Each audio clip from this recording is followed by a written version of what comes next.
પ્રેગ્નન્સીમાં આ 4 સોનોગ્રાફી કરાવવી ખૂબ જરૂરી છે. પહેલું છે ડેટિંગ સ્કેન, જે 6 થી 7 વીકમાં થાય છે, એટલે કે 1.5 થી 2 મહિનાની વચ્ચે થાય છે. આ સોનોગ્રાફીમાં આપણે બાળક એક છે કે ટ્વિન્સ છે, બાળક ગર્ભાશયની અંદર છે કે બહાર છે, બાળકની હાર્ટબીટ કેટલી છે એ ચેક કરતા હોય છે. બીજી સોનોગ્રાફી છે 3 મહિનાની, જેને NT&B સ્કેન કહેવાય છે, અથવા તો 3 મહિનાની ખોડખાપણની સોનોગ્રાફી કહીએ છીએ.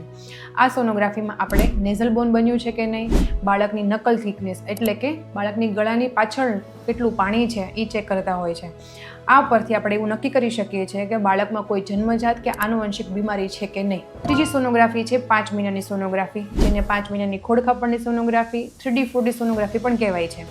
આ સોનોગ્રાફીમાં બાળકમાં આપણે હેડ ટુ ટો બધા જ સ્ટ્રક્ચર ડિટેલમાં ચેક કરવામાં આવે છે અને કોઈપણ પ્રકારની સ્ટ્રક્ચરલ કોઈ તકલીફ છે કે નહીં સાથે ચેક કરીએ છીએ.